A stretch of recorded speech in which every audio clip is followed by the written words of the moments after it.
ह्या कार्यक्रमामध्ये वेगवेगळ्या स्तरावर शासनामध्ये काम करणाऱ्या ज्या महिला आहेत आणि ज्यांनी साहित्य निर्मिती केलेली आहे अशा विविध महिला या 2 दिवसांच्या कार्यक्रमामध्ये सहभागी होणार आहेत.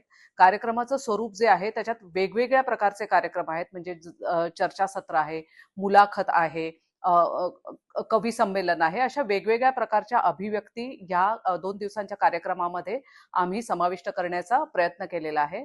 मला असं वाटतं की महिला ज्या आहेत त्या एक वेगळ्या प्रकारची अनुभूती घेऊन येत असतात आणि प्रशासनात ज्यावेळेला महिला काम करत असतात त्यावेळेला त्यांचा अगदी तळागाळाच्या माणसांपासून ते अगदी जे राजकीय नेते वगैरे असतात त्यांच्यापर्यंत कामाच्या निमित्ताने संपर्क येत असतो आणि त्याच्यामुळे त्यांच्या अनुभवांमध्ये वैविध्य असतं आणि हे अनुभवांचं वैविध्य त्यांच्या अभिव्यक्तीमध्ये सुद्धा येत असतं.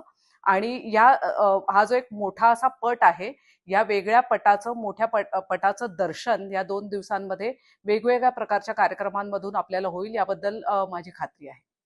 खरं जे प्रशासन सांभाळतात आपण पाहिलेलं आहे की ते मुख्यमंत्री स्वतः या कार्यक्रमाला येणार आहेत, त्याबद्दल काय सांगा? मला असं वाटतं की मुख्यमंत्री स्वतः जातीने या कार्यक्रमाच्या उद्घाटनासाठी येत आहेत. यातूनच या कार्यक्रमाचं जे महत्व आहे ते दिसत आहे.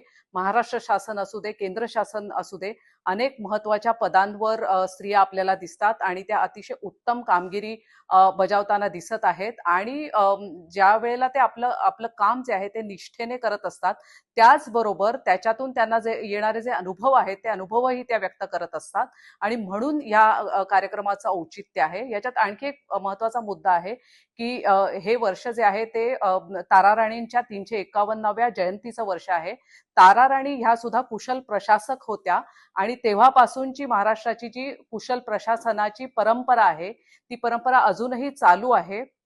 आणि या प्रशासनाच्या अनुभवाबरोबरच साहित्यामध्ये योगदान महिला देत आहेत आणि त्यामुळे मला असं वाटतं की या 2 दिवसांच्या आणि प्रथमच होणाऱ्या साहित्य संमेलनाचं जे महत्व आहे ते आपण लक्षात घेतलं पाहिजे. एक महाराष्ट्राचा जो वाङ्मयीन, साहित्यिक आणि प्रशासकीय इतिहास असेल त्या इतिहासामध्ये या कार्यक्रमाची महत्वाची नोंद होईल. मॅम, एक प्रश्न असा आहे की आता नव्यानं संसदेमध्ये महिलांना 33% आरक्षण मिळणार आहे. खरं तर प्रशासकीय अधिकारी आणि राजकीय नेते यांचा सातत्यानं संबंध येत असतो. मात्र आता महिला प्रशासकीय अधिकारी आणि प्रशासकीय अधिकाऱ्याबरोबर राजकीय नेते देखील महिला असणार आहेत. त्यामुळे कसे सकारात्मक बदल होईल तुम्हाला काय वाटतं? भारताच्या लोकसंख्येचा जर आपण विचार केला तर 50% ह्या महिला आहेत आणि त्यामुळे 50% लोकसंख्या जर असेल तर त्या लोकसंख्येचे म्हणून जे प्रश्न असतील, त्यांच्या ज्या काही मागण्या असतील त्या सर्वांना एक व्यासपीठ मिळणं हे अतिशय महत्वाचं आहे. आणि त्यामुळे ज्या वेळेला प्रशासनात तर महिलांचा सहभाग वाढता आहेच आणि राजकीय क्षेत्रातही हा सहभाग वाढला तर महिलांसाठी अधिक ठोस कामगिरी व्हायला मदत होऊ शकेल असं मला वाटतं. कशा पद्धतीने असणार आणि कुठले कुठले कार्यक्रम? साहित्य संमेलन 11 आणि 12 एप्रिल रोजी 2026 महाराष्ट्र सदन नवी दिल्ली येथे, नवीन महाराष्ट्र सदन दिल्ली येथे होणार आहे.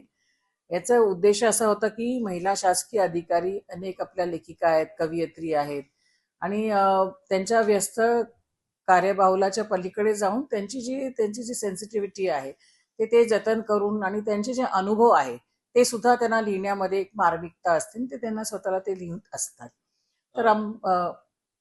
तर असं वाटलं मला की एक माध्यम आणि एक प्लॅटफॉर्म असायला पाहिजे, कारण अनेकदा असं वाटलं की महिला अधिकाऱ्यांचे लेखन मागच्या वर्षी सुद्धा साहित्य संमेलन इथे झालं, परंतु स्पेसिफिकली महिला अधिकाऱ्यांच्यावर कॉन्सन्ट्रेट केलं तर त्यांच्या ज्या क्रिएटिव्ह संकल्पना आहेत, ते काय लिहितायत, ते काय वाचतायत, लोकांपर्यंत पोहोचायला एक माध्यम राहील. आणि म्हणून ही संकल्पना जेव्हा सरहदच्या वतीने डिस्कस करायला आले होते लेशपाल, आणि त्यांनी डिस्कस केलं की अशी एक संकल्पना आहे जे आपण पुढे घेऊन जाऊ शकतो. तर मला असं वाटलं की दिल्लीमध्ये महाराष्ट्र सदन एक संस्कृतीचं केंद्र आहे आणि ह्या केंद्राच्या मार्फत आपण विविध उपाययोजना आणि कार्यक्रम घेतले, जसं आपण फूड फेस्टिवल घेतलं, आता रिसेंटली साडी महोत्सव घेतला, त्याच्या अगोदर आपण संक्रांती महोत्सव घेतलं, आंबा महोत्सव घेतलं.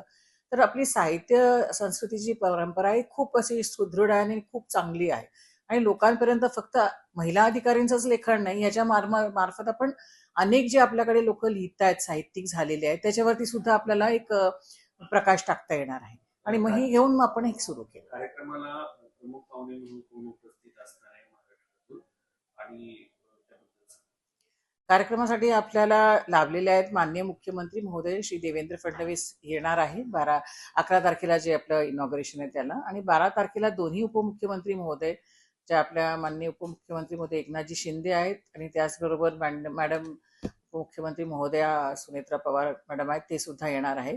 या व्यतिरिक्त दिल्लीतच स्थित आहेत राष्ट्रीय महिला आयोग आहेत, तर त्यांच्या ज्या अध्यक्षा मॅडम आहेत विजया रहाटकर मॅडम आहेत ते येणार आहे. या व्यतिरिक्त अनेक लोकांनी आम्हाला सपोर्ट दिलेला आहे. तसे असे लेखिका असतील, ऑफिसर्स असतील, रिटायर्ड ऑफिसर्स असतील, कार्यरत अधिकारी असतील, अनेक लोक येणार.